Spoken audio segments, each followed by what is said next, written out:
नमस्कार, news India में आप सभी का स्वागत है। मैं हूं आपके साथ ऋचा सिंह। चलिए खबरों की शुरुआत करते हैं। कर्नाटक में पिछले कुछ समय से सत्तारूढ़ भारतीय जनता पार्टी के अंदर चल रहे राजनीतिक संशय पर बादल छट गया है। कर्नाटक के गृह मंत्री बसवराज बोम्मई अब राज्य के नए मुख्यमंत्री होंगे। बीजेपी विधायक दल की बैठक के दौरान बीएस येदियुरप्पा ने बसवराज के नाम प्रस्ताव रखा, जिसे स्वीकार कर लिया गया। बसवराज आज सुबह 11 बजे सीएम पद की शपथ लेंगे। नए सीएम के साथ साथ कर्नाटक में 3 डिप्टी सीएम भी बनाए जाएंगे। मिली जानकारी के मुताबिक इस पर पार्टी की आम सहमति भी बनी है। जिनको डिप्टी सीएम बनाया जाएगा उनमें आर अशोक, गोविंद करजोल और श्री रामालू शामिल होंगे।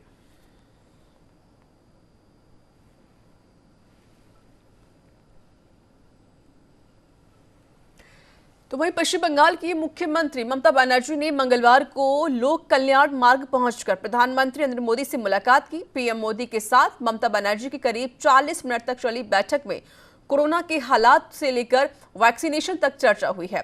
ममता बनर्जी ने पीएम के सामने कोरोना वैक्सीन का मसला उठाया और साथ ही राज्य का नाम बदलने को लेकर भी चर्चा की।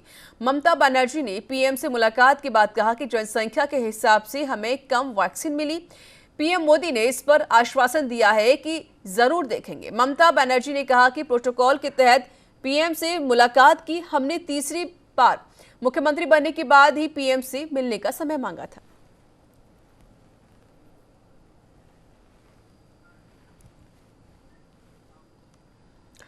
तो वहीं पीएम मोदी ने बीजेपी संसदीय दल की बैठक में कांग्रेस पर जमकर निशाना साधा है। पीएम मोदी ने कहा कि कांग्रेस ना तो सदन नहीं चलने दे रही और ना ही चर्चा में भाग ले रही है। इसके साथ ही उन्होंने यह भी कहा कि कोविड-19 पर जब बैठक बुलाई गई तो कांग्रेस ने बहिष्कार भी कर दिया और अन्य दलों को आने से रोका। बैठक में पीएम नरेंद्र मोदी ने बीजेपी सांसदों का सलाह देते हुए कहा कि विपक्ष खासकर कांग्रेस के इस काम को जनता के सामने एक्सपोज करे।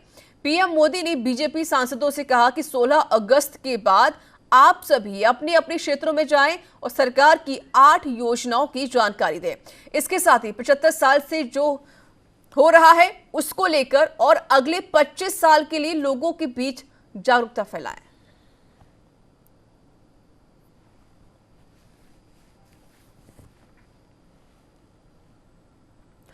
तो वही कांग्रेस के पूर्व अध्यक्ष राहुल गांधी ने किसानों का समर्थन करते हुए कानूनों के खिलाफ संसद तक ट्रैक्टर रैली निकाली। राहुल गांधी की ट्रैक्टर रैली पर केंद्रीय कृषि मंत्री नरेंद्र सिंह तोमर ने निशाना साधा है। उन्होंने कहा कि राहुल गांधी को गांव, गरीब या किसानों के दर्द का कोई अनुभव ही नहीं है। राहुल गांधी के किसी भी वक्तव्य पर कांग्रेस के लोग भी सिर्फ उपहास ही उड़ाते हैं। राहुल गांधी जी को गांव, गरीब, किसान के बारे में न तो कोई अनुभव है न ही कोई दर्द है।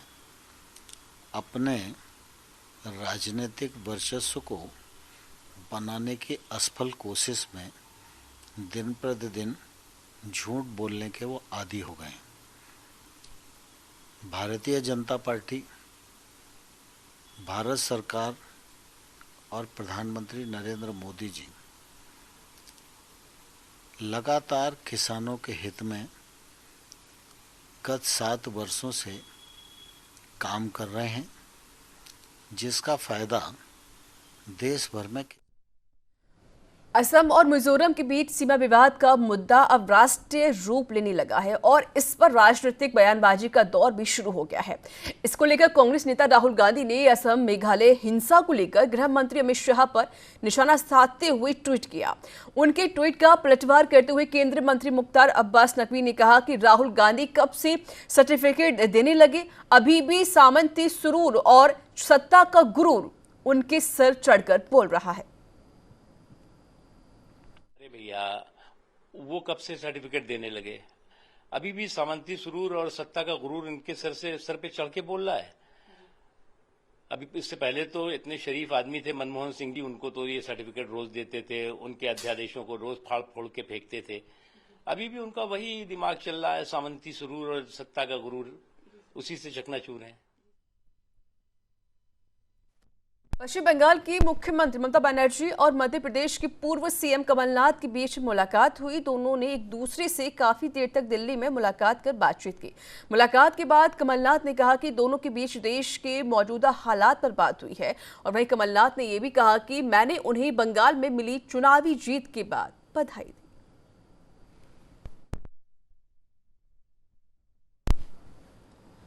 तो गुजरात में हड़प्पा काल के शहर धौलावीरा को यूनेस्को की विश्व धरोहर सूची में शामिल किया गया है।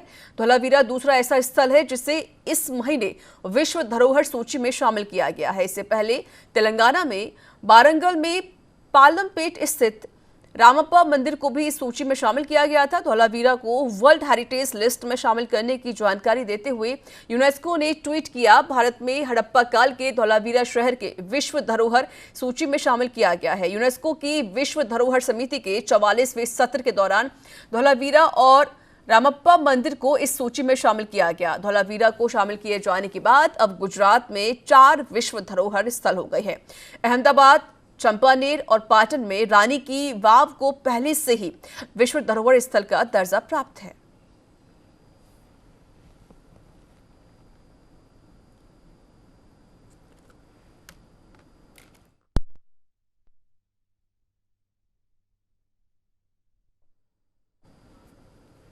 दिल्ली में कांग्रेस प्रवक्ता गौरव गोगोई ने पत्रकारों से बातचीत में कहा कि असम और मिजोरम सीमा पर दोनों राज्यों की पुलिस फोर्स के बीच हुई हिंसा में 6 पुलिस अफसरों की मौत हो गई है। वहीं कुछ सिविल नागरिकों की भी मौत हुई है। गौरव गोगोई ने कहा कि 24 जुलाई को गृह मंत्री अमित शाह की विभिन्न मंत्रियों के साथ मीटिंग थी, जहां असम और मिजोरम के मुख्यमंत्री भी थे। असम और मिजोरम की सीमा की बात मीटिंग में उठी भी थी। हमने सोचा कि उस मीटिंग में एक उपाय निकाला जाए, लेकिन क्या हुआ? असम और मिजोरम के मुख्यमंत्री ने फोटो खिंचवाया और अमित शाह वापस आ गए। 2 दिन बाद वहां पर हिंसात्मक आतंक हुआ, जो हमने सालों से नहीं देखा था।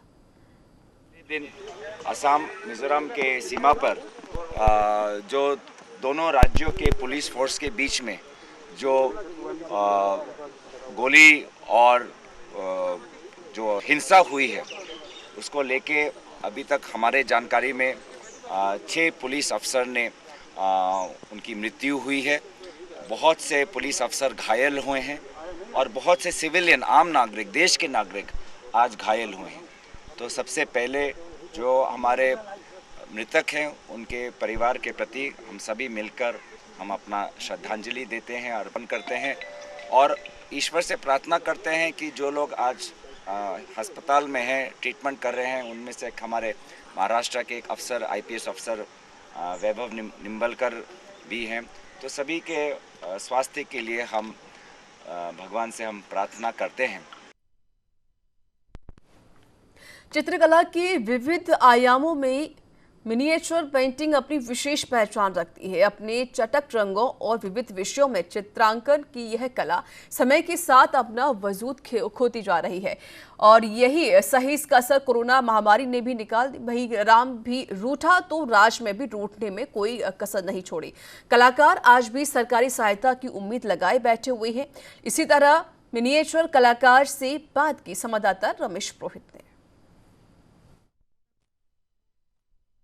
हमारे पास में वैदिक चित्रकार रामू रामदेव है, जिन्होंने कि इस मिनिएचर पेंटिंग में एक अपनी अलग पहचान बनाई है। हम इन्हीं से ही जानना चाहते हैं कि राजस्थान के विविध आंचलिक परिवेश में जो मिनिएचर पेंटिंग हमारे सामने उभर करके आ रही है, विविध विषयों को लेकर के जो हमारे सामने आ रही है, उसको वो किस तरह से देखते हैं, समझते हैं।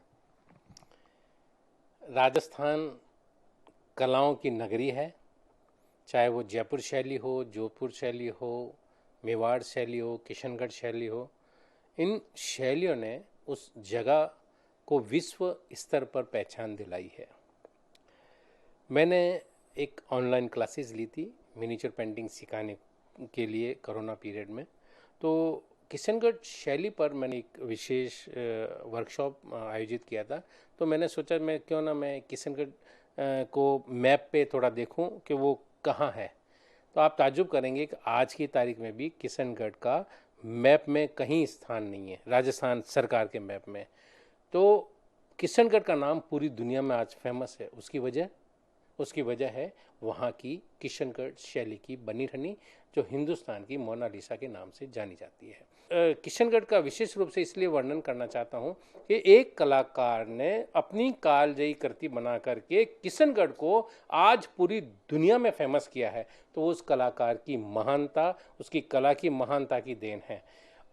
रही बात हमारे राजस्थान के और शैलियों की, हमारे राजस्थान की जो शैली है, राजपूत शैली जिन्हें हम बोलते हैं, वो यहाँ के राजस्थान के बारामासा हो या गीत गोविंद हो, दुर्गा सप्तशती हो, राग मालाएं हो, और भी जो हमारे वैदिक सब्जेक्ट हैं उनसे रिलेटेड जितने भी सब्जेक्ट हैं उन पर आधारित बहुत से चित्र कलाकारों ने बनाए हैं।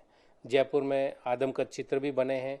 तो हर राजाओं के समय में उस शैली का अपना एक नया रूप देखने को मिला, और सवाई प्रताप सिंह जी का जो पीरियड था वो जयपुर का गोल्डन पीरियड कहा जाता है, चाहे वो चित्रकला की दृष्टि से हो, चाहे वो साहित्य की दृष्टि से हो, चाहे वो स्थापत्य की दृष्टि से हो।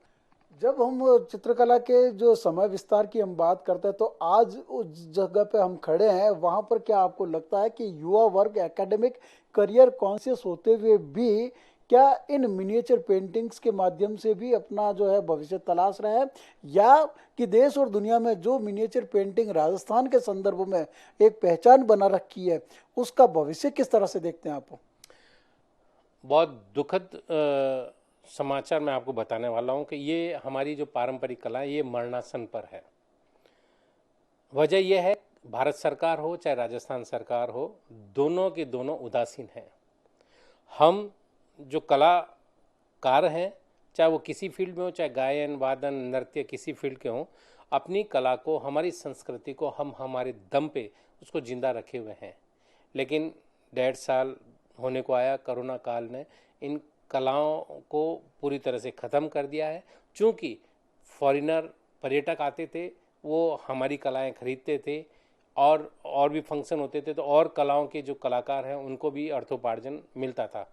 आज ही हमने अखबार में पढ़ा कि एक कलाकार को 5,000 रुपये देने के लिए न जाने कितनी तो कमेटियां गठित की जा रही है, और तो और उनका आर्थिक आधार भी सरकार मांग रही है कि जो 5,000 उन्हीं को मिलेगा जो 1,80,000 से ज़्यादा नहीं कमा रहे। तो भाई आरक्षण में क्यों नहीं करते ये चीज़ें?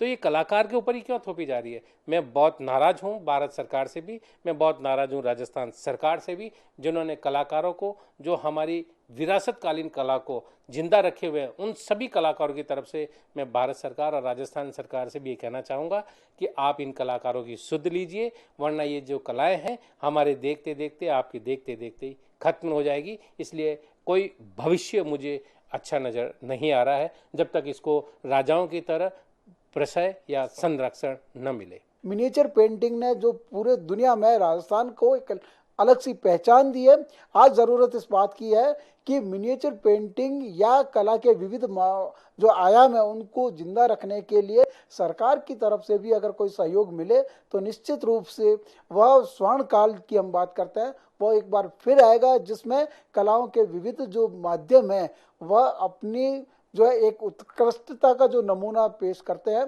वह निश्चित रूप से फिर से दिखाई देने लगेगा। कैमरा पर्सन नरेश पारिक के साथ रमेश पुरोहित, न्यूज़ इंडिया, जयपुर। महाराष्ट्र में भारी बारिश और बाढ़ और भूस्खलन के चलते अब तक 164 लोगों की जान चली गई है, साथ ही 100 लोग लापता भी हैं। सांगली, रत्नागिरी, कोल्हापुर और रायगढ़ जैसे जिलों में पानी अभी भरा हुआ है और राज्य सरकार लोगों को हर संभव मदद भी कर रही है। इसी बीच राज्य के स्वास्थ्य मंत्री राजेश टोपे ने मीडिया से बात करते हुए कहा कि महाराष्ट्र के 6 जिले बाढ़ से बहुत ज्यादा प्रभावित हुए हैं और स्वास्थ्य विभाग ने इस जिलों में रिलीफ कैंप खोले हुए हैं।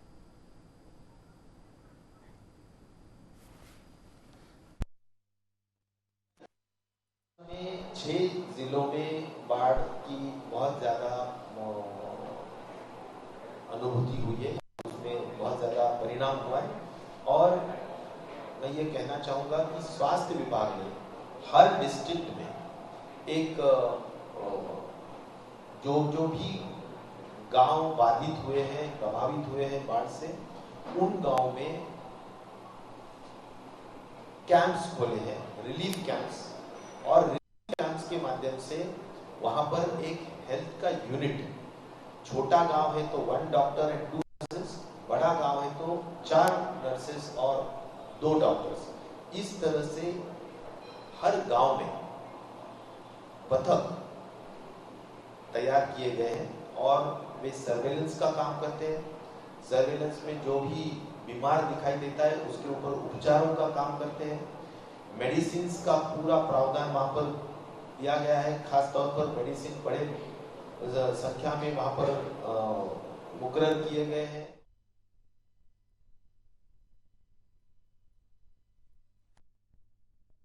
लंबे समय से सुलग रहा असम और मिजोरम के बीच सीमा विवाद सोमवार को भयानक हिंसा के रूप में सामने आया। सीमा पर हुई झड़प में असम पुलिस के 6 जवान शहीद हो गए, जबकि कई लोग घायल बताए जा रहे हैं। दोनों राज्यों के बीच काफी समय से सीमा को लेकर विवाद चल रहा है। तो वहीं मामले में कांग्रेस नेता सुष्मिता देव ने कहा कि स्थिति बहुत गंभीर है, केंद्रीय गृह मंत्री को तुरंत इसमें हस्तक्षेप करना चाहिए। असम और मिजोरम के बॉर्डर में जो हिंसक घटना हुई है, ये पहली बार नहीं हुई है। नवंबर के महीने में पिछले साल एक बॉम्ब के माध्यम से असम के एक सरकारी स्कूल को उड़ाया गया। हमने इस मुद्दे को उठाया, पर ना असम सरकार ने, ना भारत सरकार ने और ना मिजोरम के सरकार ने कोई ठोस कदम उठाया। कल रात से वहां गोलियां चल रही हैं। कुछ दिन पहले एक और बॉम्ब असम के बॉर्डर में एक्सप्लोड हुआ और असम के मुख्यमंत्री ने कह दिया कि ये असम की जमीन पर नहीं है, जबकि हम कछार में रहते हैं, यहाँ बॉर्डर के पास रहते हैं और हम बता रहे हैं कि बॉम्ब असम के बॉर्डर के अंदर हुआ। 6 पुलिसमैन असम पुलिस के, उनकी हत्या कर दी गई है गोली चलाकर। कछार के एसपी बहुत सीरियस है, आईसीयू में है। डिप्टी कमिश्नर कछार की गाड़ी को भी उसके ऊपर आक्रमण हुआ है। मध्य प्रदेश के मुख्यमंत्री शिवराज सिंह चौहान ने नर्मदा नियंत्रण बोर्ड की बैठक में शिरकत की। आपको बता दें कि नर्मदा नियंत्रण बोर्ड की 70वीं बैठक आयोजित की गई, जिसकी अध्यक्षता सीएम शिवराज सिंह चौहान ने की। बैठक में सीएम ने नर्मदा नदी के विकास को लेकर चर्चा की। वहीं उन्होंने अधिकारियों को विकास कार्यों को लेकर जरूरी दिशा निर्देश भी दिए।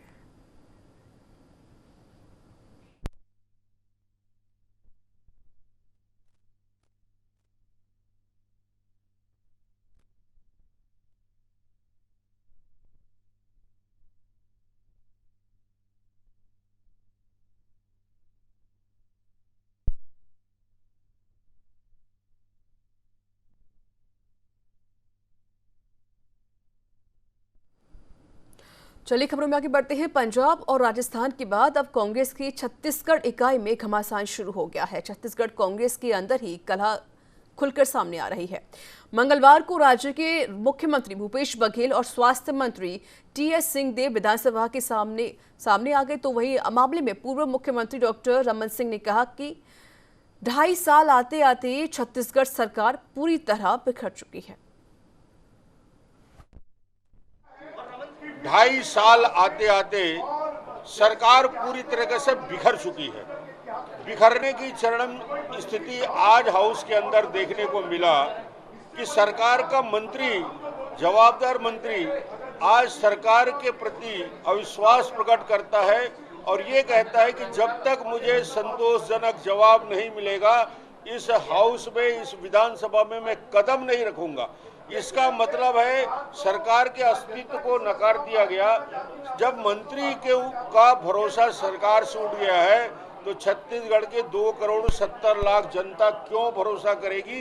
पूरी तरीके से सरकार कटघरे में खड़ी है, पूरी तरीके से इसकी विश्वसनीयता खत्म हो गई है और एक दूसरे के ऊपर अंदर अंदर जिस प्रकार विरोधाभास दिख रहा है, एक दूसरे पर अविश्वास दिख रहा है, उसकी चरम स्थिति आज दिखी छत्तीसगढ़। दिल्ली समेत हरियाणा में सोमवार रात से तेज बारिश हो रही है। इसका असर गुरुग्राम की सड़कों पर भी देखने को मिला, जहां बारिश का पानी घरों में घुस गया। हरियाणा में सुबह से हो रही झमाझम बारिश ने जहां शहरवासियों को गर्मी से राहत दी, तो वहीं जलभराव ने उनकी मुसीबतें और भी ज्यादा बढ़ा दी हैं, जिससे शहर का अधिकतर सड़कें जलमग्न हो चुकी हैं। सड़कों पर घुटनों तक पानी भरा होने के कारण राहगीरों और वाहन चालकों को भारी परेशानी का सामना भी करना पड़ रहा है। लेकिन मूसलाधार बारिश ने नगर निगम और जीएमडीए के दावों की पोल खोल दी है।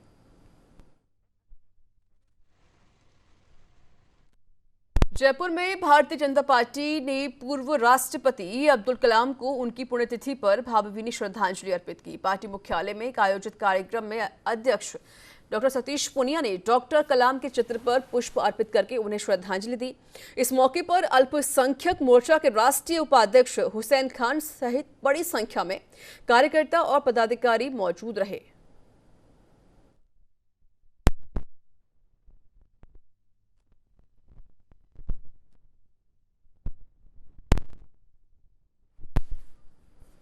जयपुर के आमेर रोड इलाके में बाजार के बीच सड़कों पर बारिश के दौरान जल जमाव होने और नाले जाम होने की समस्या को लेकर स्थानीय व्यापारियों ने बाजार बंद कर दिया और धरना प्रदर्शन किया। जोरावर सिंह गेट के पास वार्ड नंबर 22 से पार्षद विमल अग्रवाल के नेतृत्व में ये व्यापारी धरने पर बैठे।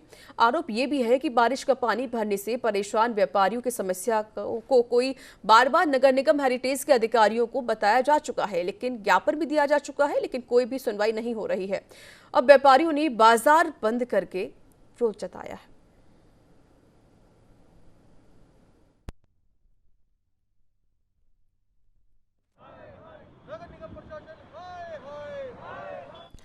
तो इसी के साथ इस बुलेटिन में इतना ही। देश दुनिया की तमाम खबरों के लिए देखते रहिए न्यूज़ इंडिया। नमस्कार।